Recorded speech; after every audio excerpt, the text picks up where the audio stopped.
Il était une fois une femme qui avait juré d'épouser un homme issu d'une famille très riche. Elle s'appelait Antoinette et elle ne sortait qu'avec des hommes qu'elle croyait extrêmement riches. Pas seulement riches, mais extrêmement riches. Antoinette s'était fait un devoir de ne jamais sortir avec un homme issu d'une famille pauvre.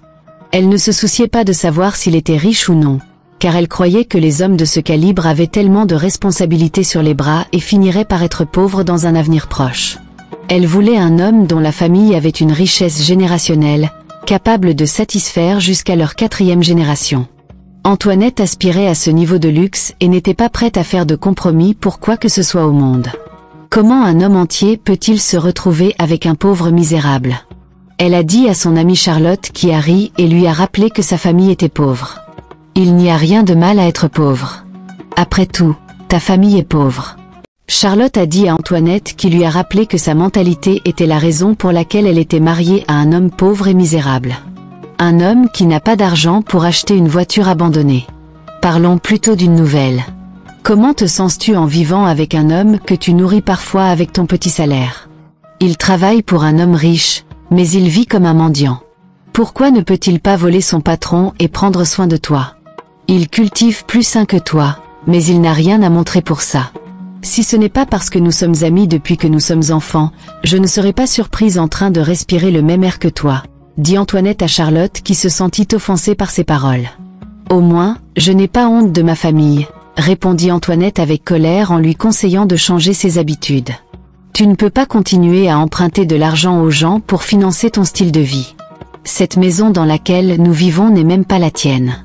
Alors, pourquoi agis-tu de manière arrogante et puissante alors que tu es aussi pauvre que moi? Dit-elle à Antoinette en ramassant ses sacs avec colère et en quittant la maison. Antoinette resta là en réfléchissant à ce que Charlotte venait de dire. Sa mère était une pauvre marchande du village et Antoinette avait tout fait pour se dissocier de sa famille pauvre. Elle les avait avertis de ne jamais venir en ville car elle ne supportait pas que les gens découvrent que sa famille était pauvre par rapport à ceux qui l'entouraient.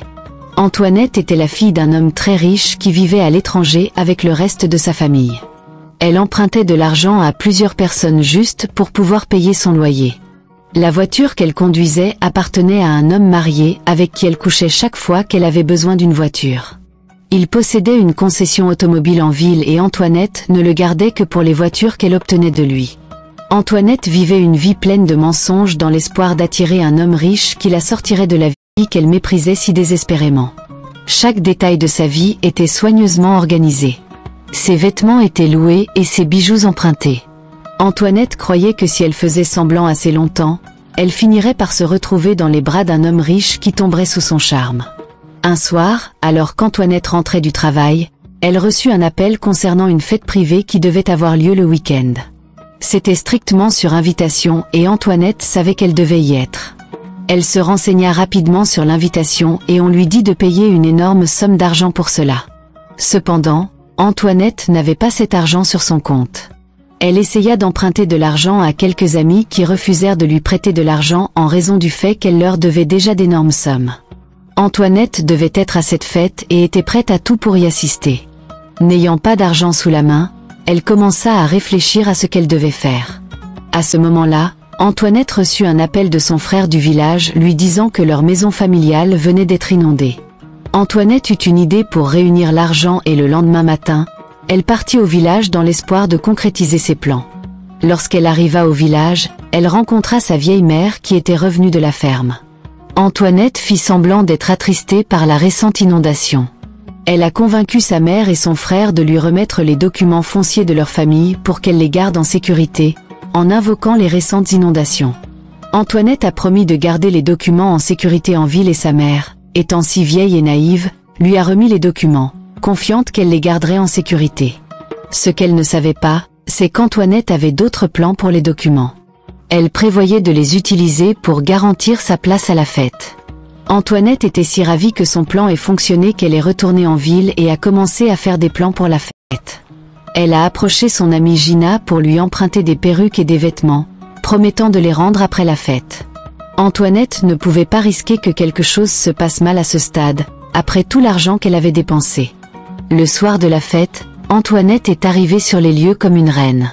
Elle était extrêmement belle et les hommes ne pouvaient s'empêcher de la regarder, les têtes tournées, alors qu'elle entrait dans la salle, sa confiance rayonnant comme le soleil du matin. Antoinette scruta attentivement la pièce, écartant les hommes mariés qui semblaient s'approcher d'elle. Ses yeux se posèrent finalement sur un homme qui se tenait tranquillement près du bar. Il était grand, d'une beauté saisissante et vêtu d'un costume impeccable. Il s'appelait Toby et il était l'héritier de l'une des familles les plus riches du pays, qui venait de rentrer d'un séjour à l'étranger. Déterminée à attirer son attention, Antoinette mit son charme à rude épreuve. Elle s'approcha de lui et se présenta à lui comme la fille d'un homme très riche qui vit au Royaume-Uni. Antoinette inventa plusieurs histoires convaincantes pour prouver à Toby qu'elle était riche. Elle alla même jusqu'à simuler un appel téléphonique à son prétendu père, peignant sans effort l'image d'une femme privilégiée dont la famille possédait des domaines à l'étranger. Toby semblait intrigué par son histoire mais resta prudent, parlant peu de lui-même car il laissait Antoinette faire toute la conversation. Cependant, à mesure que la nuit avançait, des fissures commencèrent à se former dans sa façade. Toby n'était pas idiot. Il remarqua des incohérences dans ses histoires et devint méfiant lorsqu'Antoinette ne répondit pas à certaines questions sur sa prétendue entreprise familiale. Alors qu'ils discutaient, une jeune femme entra et le prit à elle. Antoinette n'en croyait pas ses yeux. Elle regarda Toby s'éloigner doucement avec la femme qui s'avéra être sa petite amie. Elle était tellement furieuse de le voir avec une autre femme. Antoinette avait tellement investi dans cette fête et n'était pas prête à reculer maintenant. Elle décida d'épouser Toby même si c'était la dernière chose qu'elle ferait. Remplie de colère, Antoinette s'assit seule dans un coin en buvant son verre de champagne. Un serveur, qui semblait servir des boissons lors de l'événement, l'aperçut et décida de lui demander son numéro. Antoinette n'en croyait pas ses yeux. Elle leva les yeux vers lui, le dégoût inscrit sur tout son visage alors qu'elle lui demandait s'il était fou. Vous devez être mentalement dérangé pour penser qu'une femme comme moi s'abaisserait à parler à un pauvre comme vous. Antoinette étincela, sa voix dégoulinant de dédain alors qu'elle lui posait une question qu'il n'avait jamais vue venir. Sais-tu qui je suis? As-tu une idée de combien tu es en dessous de moi? Un serveur ordinaire, c'est ton audace pour moi, dit-elle en l'avertissant de ne plus jamais s'approcher d'elle. Les jours passèrent et Antoinette élabora une stratégie pour gagner l'amour de Toby. Il était son seul ticket pour sortir de la pauvreté et Antoinette était prête à tout pour l'avoir. Elle traqua chacun de ses mouvements, visitant des endroits qu'elle croyait qu'il aimait. Antoinette alla même jusqu'à assister à son église juste pour être en sa présence. Elle se fit remarquer, s'habillant des plus beaux vêtements et s'asseyant stratégiquement là où Toby la verrait toujours. Cependant, aucun de ses efforts ne sembla attirer son attention. Toby était si dévoué à sa petite amie Ndidi. Il l'aimait tellement et Antoinette devint frustrée par leur relation. Incapable de supporter plus longtemps la frustration, Antoinette décida de faire quelque chose à ce sujet. Elle a engagé un détective privé pour enquêter sur ses antécédents, dans l'espoir de découvrir un scandale qui conduirait à la fin de leur relation. Après des semaines de recherche, l'enquêteur est revenu avec peu ou pas de traces de saleté sur Ndidi. C'était une femme très respectée avec une réputation irréprochable, mais Antoinette n'était pas prête à abandonner pour l'instant. Elle a décidé de salir Ndidi puisqu'il n'y avait pas encore de traces de saleté sur elle. Antoinette était prête à jouer les sales tours. Elle ne pouvait pas risquer d'être avec une autre femme et savait qu'elle devait faire quelque chose à ce sujet. Alors qu'elle se tenait là, réfléchissant à ce qu'elle devait faire, Antoinette a décidé de diffuser de faux messages. En utilisant un deuxième téléphone pour envoyer un SMS anonyme à Toby, prétendant être quelqu'un qui avait des preuves de l'infidélité de sa petite amie. Toby était d'abord sceptique. Il a commencé à ressentir un pincement au cœur, qui a finalement été dissipé par des images trafiquées montrant Ndidi dans les bras d'un autre homme. Toby a confronté Ndidi avec les photos, mais Ndidi a nié les accusations avec véhémence. Il aimait tellement Ndidi, mais ne pouvait ignorer les preuves de plus en plus nombreuses qu'Antoinette avait fabriquées. Leur relation autrefois amoureuse devint tendue et finalement, Toby décida de faire une pause pour se vider la tête. Antoinette en fut si ravie qu'elle vit cela comme une opportunité de le conquérir enfin. Elle commença donc à passer plus de temps avec lui, s'immisçant dans sa vie sous prétexte de le réconforter. Antoinette lui apportait des repas cuisinés, planifiait des sorties et le comblait de tant d'attention. Pourtant, malgré ses efforts, Toby restait distant. Il était poli mais ne lui rendait jamais son affection et Antoinette en était frustrée. Un soir, alors qu'elle était chez Toby, Antoinette se pencha vers lui et lui avoua ses sentiments. Toby, sentant son désespoir, la repoussa et lui conseilla de ne plus jamais essayer cela avec lui. Mais Antoinette était implacable. Elle l'a forcé à l'embrasser, espérant susciter une forme d'émotion. Toby s'est éloigné d'elle, le visage empli de dégoût et de dédain. Mais Antoinette refusa d'abandonner. Elle lui avoua à nouveau ses sentiments, disant que sa petite amie Ndidi ne le méritait pas. Toby l'ignora complètement, mais ses soupçons à son égard commencèrent à grandir. Un après-midi, la mère d'Antoinette arriva chez Toby à la recherche de sa fille. Elle était venue en ville à la recherche d'Antoinette parce qu'un groupe d'étrangers avait rendu visite à leur village, revendiquant la propriété de leur terre familiale. La mère d'Antoinette était tellement désespérée de récupérer le document foncier qu'elle arriva chez Antoinette et on lui dit qu'Antoinette se trouvait actuellement chez Toby. Antoinette n'en croyait pas ses yeux. Elle aperçut sa mère à la porte et se précipita pour la rencontrer. « Pourquoi es-tu ici, maman ? Veux-tu ruiner tout ce que j'ai travaillé si dur pour construire ?»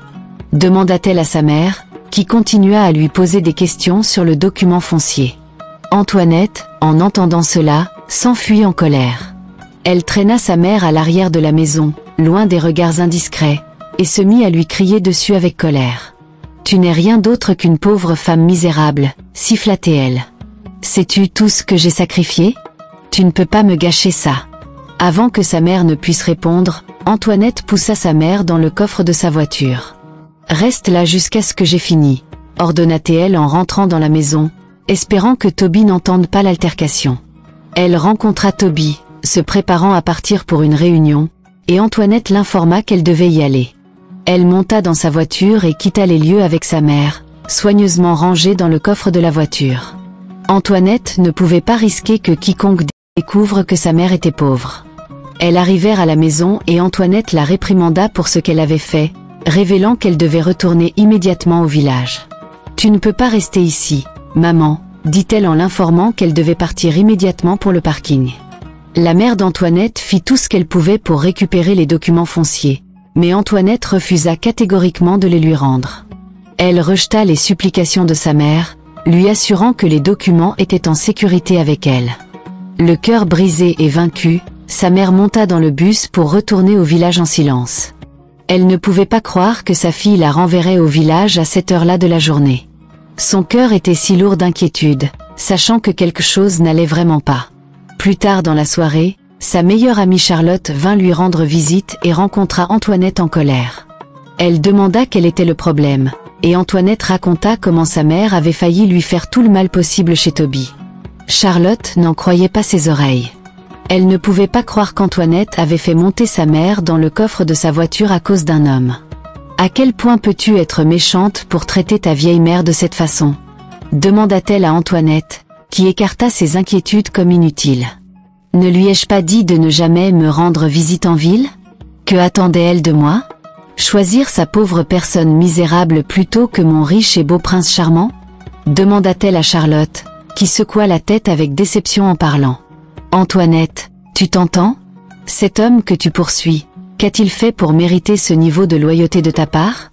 Et ta mère, ta propre mère, qu'a-t-elle fait pour mériter ce niveau de cruauté de ta part ?» Antoinette lança un regard noir à son amie. « Tu ne comprendras pas Charlotte. J'ai trop sacrifié pour laisser quoi que ce soit ou qui que ce soit, même ma propre mère, ruiner mes plans. Si tu ne peux pas me soutenir, tu sais où est la porte. » Elle dit à Charlotte, qui était maintenant visiblement dégoûtée. « Un jour Antoinette, tu regarderas en arrière et tu le regretteras. Tu ne peux pas construire une vie basée sur des mensonges et de la méchanceté. Retiens mes paroles, tes actions te reviendront hanter un jour. » Sur ce, Charlotte sortit en trombe de la maison, laissant Antoinette seule avec ses pensées. Le lendemain soir, Antoinette arriva chez Toby, vêtue d'une des belles robes qu'elle avait louées. Elle vit le sourire sur le visage de Toby lorsqu'il l'aperçut et sut qu'elle l'avait enfin conquis. Ils s'assirent à table pour le dîner et Toby ne pouvait pas la quitter des yeux. Antoinette pouvait sentir son cœur battre la chamade alors que Toby lui demandait d'être sa femme. Elle n'en croyait pas ses oreilles. Son projet d'être enfin avec un homme riche devenait désormais réalité. Antoinette, séduite par la vie luxueuse que Toby lui avait offerte, s'installa dans son manoir, assista à des événements exclusifs et bénéficia de l'admiration de ses pairs. Antoinette afficha fièrement sa relation avec Toby, se sentant comme si elle avait enfin obtenu la vie dont elle avait toujours rêvé. Un soir, Toby la présenta à sa famille comme la femme qu'il prévoyait d'épouser. Antoinette ne put contenir son enthousiasme. Elle était assise là, imaginant ce que serait sa vie quand elle deviendrait enfin sa femme. Tout le luxe qu'elle pouvait gagner lui faisait tourner l'estomac alors qu'Antoinette regardait sa famille l'accepter comme l'une des leurs. Elle était assise là, émerveillée, alors que Toby annonçait à sa famille son projet d'organiser une grande fête de fiançailles pour célébrer leur amour. Antoinette était si ravie qu'elle imagina l'événement glamour, s'imaginant dans une robe chère, entourée de l'élite de la société. C'était son moment, et Antoinette décida de faire une déclaration. Toby avait pris toutes les dispositions lui-même, et Antoinette était si heureuse d'avoir un homme qui la traitait comme une reine. Son amie Charlotte avait entendu parler des fiançailles et l'avait appelée pour la féliciter. Elle espérait qu'Antoinette l'inviterait à l'événement, mais Antoinette révéla à Charlotte que l'événement n'était pas pour les pauvres. Seuls les riches peuvent y assister, dit-elle à Charlotte qui n'en croyait pas ses oreilles. Elle raccrocha le téléphone, et les mots d'Antoinette continuèrent à résonner dans son esprit. Charlotte fondit en larmes, regrettant tous les sacrifices qu'elle avait faits pour Antoinette dans le passé. Elle se rappela comment elle avait utilisé tout l'argent qu'elle avait économisé pour faire sortir Antoinette du village vers la ville. Charlotte se rappela comment elle partageait son petit appartement avec Antoinette et lui donnait de l'argent pour la nourriture et l'aidait même à payer les frais d'enterrement de son père. Charlotte ne pouvait pas croire que la même personne pour laquelle elle avait tant sacrifié lui tournait maintenant le dos. Elle secoua la tête avec déception, jurant de ne plus jamais s'associer avec Antoinette. Alors qu'elle était assise là, son mari rentra chez lui, l'air si excité. L'homme pour lequel il avait travaillé pendant près de 12 ans était décédé et lui avait laissé une partie substantielle de sa richesse. Charlotte regarda son mari avec incrédulité. Son mari lui sourit en lui tendant une lettre dans la main. Charlotte lui prit rapidement la lettre et commença à lire son contenu. Il s'avéra que M. Olamide, l'homme pour lequel son mari travaillait, était décédé et avait laissé un testament. Elle contenait des instructions permettant à son mari d'accéder à un manoir, à des propriétés foncières et à des milliards de nairas. La main de Charlotte tremblait en lisant le contenu de la lettre. Elle ne pouvait retenir ses larmes, réalisant que leur souffrance était enfin terminée. Le destin lui avait finalement souri à un moment où elle s'y attendait le moins, à un moment où sa meilleure amie se moquait d'elle parce qu'elle était pauvre. Pendant ce temps, Antoinette aboyait dans l'euphorie de son nouveau statut. Elle parlait avec mépris de tous ceux qu'elle croyait être meilleurs qu'elle et commençait même à battre ses servantes sans provocation. Antoinette ne pouvait cacher son dédain pour les pauvres et le montrait à chaque occasion. Le jour des fiançailles arriva enfin et ce fut tout ce qu'Antoinette avait imaginé et plus encore. Le lieu était somptueusement décoré, la nourriture exquise et la liste des invités remplie de personnalités éminentes. Antoinette entra dans la salle vêtue d'une robe éblouissante que Toby avait choisie pour elle. La tête haute, elle aboya dans l'admiration de tous ceux qui étaient présents. Antoinette se sentit comme une reine à ce moment-là. La famille de Toby était présente et Antoinette se délecta de l'attention qu'elle recevait. Son cœur se gonfla de fierté alors qu'elle s'imaginait faire partie de ce cercle puissant. La cérémonie commença enfin et Toby prit le micro pour parler aux invités. Il remercia tout le monde d'être venu et parla de combien il l'aimait et la valorisait. Antoinette rayonna de joie en regardant Toby la couvrir d'éloges devant la foule. Il fit un geste vers un grand écran derrière lui qui, dit-il, était un cadeau spécial pour Antoinette. La lumière s'est atténuée alors que la vidéo commençait à être diffusée pour que tout le monde puisse la voir. Antoinette resta assise, sous le choc, en se regardant au milieu du marché animé se disputer sur le prix des vêtements d'occasion. Elle portait une robe tata et un foulard qui couvrait à peine ses cheveux. La foule marmonna sous le choc en voyant le véritable passé d'Antoinette se dérouler sous leurs yeux. Antoinette se figea. Son cœur battait fort lorsqu'elle réalisa l'ampleur de ce qui venait de se passer. Elle se tourna vers Toby qui l'ignora complètement alors que le clip suivant commençait à jouer. Antoinette se vit crier après sa mère alors qu'elle la poussait dans le coffre de sa voiture. Le coup final fut porté lorsque Toby invita la mère et le frère d'Antoinette sur scène. La mère d'Antoinette, qui était fragile et âgée, serra le bras de son fils alors qu'il s'approchait. Toute la salle devint silencieuse lorsque Toby s'adressa à la mère d'Antoinette devant la foule. « Maman, je t'ai invitée ici parce que je crois que tu mérites d'être honorée et non cachée dans la honte. » Toby l'honora devant la foule en promettant de s'occuper de tous ses besoins. Il se tourna ensuite vers Antoinette qui se tenait là, paralysée et incapable de parler. « Tu pensais pouvoir me tromper facilement, » dit-il, révélant qu'il savait qui elle était depuis le début. « Tu as menti, manipulé et trahi tout le monde, y compris ta propre famille. Je voulais te montrer que peu importe la hauteur à laquelle tu grimpes, la vérité te fera toujours tomber. » Il a dit à Antoinette qui regardait Ndidi entrer dans la salle dans une robe extrêmement belle. « Tu pensais que tu étais si intelligente de nous séparer. Ce que tu ne savais pas, c'est que Ndidi et moi avions toujours 10 pas d'avance sur toi. » Toby a dit avec un sourire narquois sur le visage alors que Ndidi le rejoignait sur scène. Le monde d'Antoinette s'est brisé à ce moment-là lorsque la présence de Ndidi a confirmé qu'elle n'était rien d'autre qu'un pion dans leur propre jeu.